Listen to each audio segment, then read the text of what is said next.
अध्याय। जय भीम साथियों। इस समय आज प्रेस क्लब बस्ती में मास जिला इकाई बस्ती उत्तर प्रदेश के तत्वाधान में यहाँ पर कार्यक्रम आयोजित किया गया है, जिसमें लिखा गया है मौलिक अधिकार संघर्ष समिति अनुसूचित जाति अनुसूचित जनजाति एवं अति पिछड़ा वर्ग कर्मचारी संगठन, जिसमें यहाँ पर ए.के. नंद राष्ट्रीय संगठक हैं और यहाँ पर मौजूद है। हम इनसे जानकारी लेना चाहते हैं। साथ में यहीं पर नंद किशोर वर्मा जी एडवोकेट हैं जो गोंडा से चल कर के आए हैं। दोनों लोगों से मैं जानकारी लेना चाहता हूँ इस मास संगठन के तरफ से क्या संदेश देना चाहते हैं।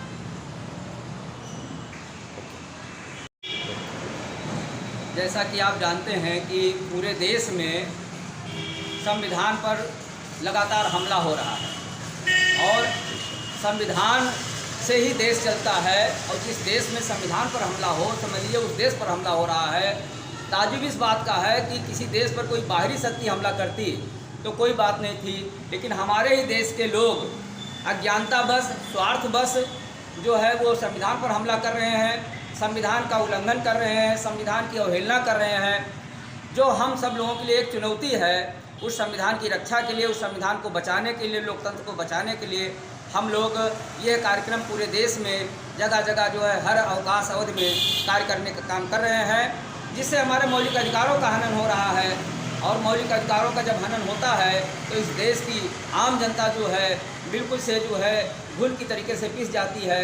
ऐसी स्थिति में इस देश की जनता के कल्याण के लिए, समतामूलक समाज की स्थापना के लिए, सशक्त और विकसित राष्ट्र की स्थापना के लिए जो हमारे सभी महापुरुषों का एक सपना था, हमारे बाबा साहब का सपना था, संत कबीर का सपना था, पेरियार रामास्वामी नायकर का सपना था, ज्योतिबा फूले का सपना था, जो शैक्षिक क्रांति के जनक ज्योतिबा फूले जिनका आज 131वां परिनिर्वाण दिवस है, उस परिनिर्वाण दिवस के अवसर पर हम लोग ये प्रशिक्षण शिविर आयोजित करके इस बस्ती जनपद के भी लोगों को जगाना चाहता हूँ, बताना चाहता हूँ कि आप सब लोग जो है संविधान बचाओ, लोकतंत्र बचाओ और भारत बचाओ अभियान में मास के साथ कदम से कदम मिलाकर चलने का काम करें। जब संविधान बचेगा तभी देश बचेगा, और जब देश बचेगा तो हम लोग भी बचेंगे। इसलिए हमें अपने साथ साथ आने वाली पीढ़ियों को इस गुलामी की मानसिकता से उबारना है और इस देश को स्वर्णिम युग में ले जाना है, बुद्धमय बनाना है।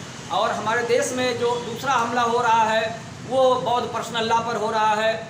आज तक सुप्रीम कोर्ट से जनवरी 2017 में बौद्ध पर्सनल लॉ बनाने के लिए आदेश हो चुका है, लेकिन 2017 से ये सरकार जो है अनदेखी कर रही है, इग्नोर कर रही है, बौद्ध पर्सनल लॉ नहीं बना रही है। और जब उनसे चर्चा की जाती है तो कहते हैं कि अभी हमारे विधि आयोग के अध्यक्ष नहीं है, और विधि आयोग के अध्यक्ष नहीं है, विधि आयोग हमारा पूरा नहीं है, इसलिए हम बौद्ध पर्सनल लॉ नहीं बना पा रहे हैं। और जिसके नाते हमारा जो बौद्ध पर्सनल लॉ ना होने के नाते हम लोग हिंदू लॉ से डील किए जाते हैं, और हिंदू लॉ से डील करने के नाते हमारे जितने संस्कार हैं वो सब कुछ जो है हिंदू धर्म की मान्यता के अनुसार समझे जाते हैं, जाने जाते हैं। हमारे चाहे वो डाइवोर्स का मामला हो, चाहे संस्कार का मामला हो, सब कुछ जो है हिंदू विधि विधान के अनुसार ही मान्यता प्राप्त है। कोर्ट में जब हम जाते हैं तो हमारी भी मान्यता जो है हिंदू लॉ के अनुसार ही गिनी जाती है। इसलिए पूरे देश में हम लोग जो है बौद्ध पर्सनल लॉ को लागू कराने के लिए जन जागरण का अभियान चला रहे हैं। और उसी तारतम्य में आज यहाँ पर बस्ती में यहाँ के कार्यकर्ताओं को जो है ये बताना चाहता हूँ कि प्रशिक्षण शिविर के माध्यम से कि आप सब लोग जो है बौद्ध पर्सनल लॉ को जानो। जब तक बौद्ध पर्सनल लॉ को नहीं जानोगे, नहीं समझोगे, तब तक बौद्ध धर्म को नहीं जान पाओगे। हमारे देश में हिंदू लॉ है, क्रिश्चियन लॉ है, मुस्लिम लॉ है, पर्शियन लॉ है, लेकिन बौद्ध पर्सनल लॉ नहीं है। तो जब सभी धर्मों का लॉ है और लॉ और कानून से ही किसी धर्म का, किसी समाज का जो है सारा जो है कार्य और व्यवहार होता है, मान्यता होती है, ऐसी स्थिति में हम लोग भी जो है बौद्ध पर्सनल लॉ को मान्यता दिलाना चाहते हैं। और आपके इस न्यूज़ चैनल के माध्यम से इस देश के आवाम को, इस देश के शासन प्रशासन को मैं ये सूचना देना चाहता हूँ कि जो है समतामूलक समाज और सशक्त और विकसित राष्ट्र के निर्माण के लिए हम लोगों को मौलिक अधिकारों के प्रति जो है सचेत होना है और हमारे मौलिक अधिकारों का जो निरंतर हनन हो रहा है उसे रोका जाए। हमारे आरक्षण पर जो हमला हो रहा है उसे रोका जाए, और जन जन पर जो कुठाराघात हो रहा है, लोगों को ज़बरदस्ती जो है किसी धर्म से जोड़ने का काम किया जा रहा है, इसे रोका जाए। और बौद्ध धर्म के जो है जितने पर्यटन स्थल हैं, उन पर्यटन स्थलों की दुर्दशा की जा रही है। उन पर्यटन स्थलों पर जो है आवागमन की सुविधा नहीं है। जैसे बौद्ध गया में, गया रेलवे स्टेशन है, लेकिन बौद्ध गया तक जाने के लिए जो है सरकारी सुविधाएं जो है वो बिल्कुल नगण्य है। हमारे यहाँ संकिसा है, तो यही हाल उसका है। हमारे यहाँ कुशीनगर है, वहाँ भी रेल की सुविधाएं नहीं है। संकिसा में रेल की सुविधाएं नहीं है, ना वहाँ पर पर्यटक संबंधी सुविधाएं हैं, ना वहाँ ठहरने की सुविधा है, ना बिजली पानी की सुविधा है। हर प्रकार की सुविधाओं का अभाव है। इसलिए हम लोग चाहते हैं, श्रावस्ती का भी यही हाल है। तो इन सभी जो है बौद्ध पर्यटन स्थलों के जो है जो दुर्दशा हो रही है, उसके विकास के लिए जो है जन चेतना लाने की आवश्यकता है और सरकार को जगाने की आवश्यकता है, जिससे जो है बौद्ध पर्यटन स्थल का विकास हो सके।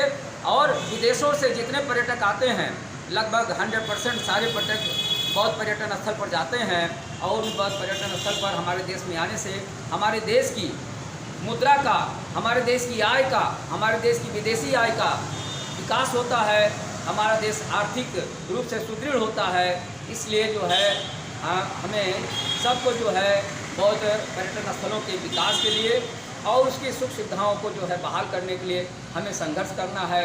और ये संघर्ष जो है हम सब लोग मिलकर करेंगे, तभी जो है, और इसीलिए जो है मौलिक अधिकार संघर्ष समिति पूरे देश में जो है जन चेतना का लाने का कार्य कर रही है। हर संडे, हर रविवार को जो है जितने भी अवकाश हैं, सभी अवकाश अवधि में अनुसूचित जात, अनुसूचित जनजात और अन्य पिछड़े वर्ग के लोग, जिन्हें मूल रूप से पिछड़ा कहा जाता है, जिन्हें अधिकार वंचित कहा जाता है, जिन्हें आरक्षित वर्ग कहा जाता है, जिनका धार्मिक शोषण होता है, सामाजिक शोषण होता है, सांस्कृतिक शोषण होता है, उन्हें इस सांस्कृतिक, धार्मिक शोषण से, सामाजिक शोषण से, आर्थिक शोषण से बचाने के लिए हम सब लोग जो है इस मुहिम को चला रहे हैं। माँ संगठन के माध्यम से जो है लोगों को जगा रहे हैं। बहुत बहुत धन्यवाद।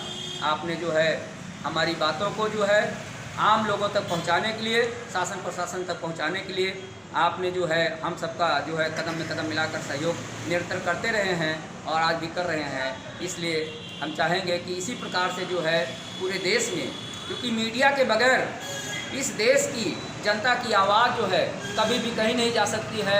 इस देश की जनता जो है गूंगी और बहरी हो जाती है, और जब मीडिया सार्थक दिशा में काम करती है तो सार्थक दिशा में जो है विकास होता है, पहल होती है, और इस देश का नाम जो है दुनिया के कोने कोने में जाता है।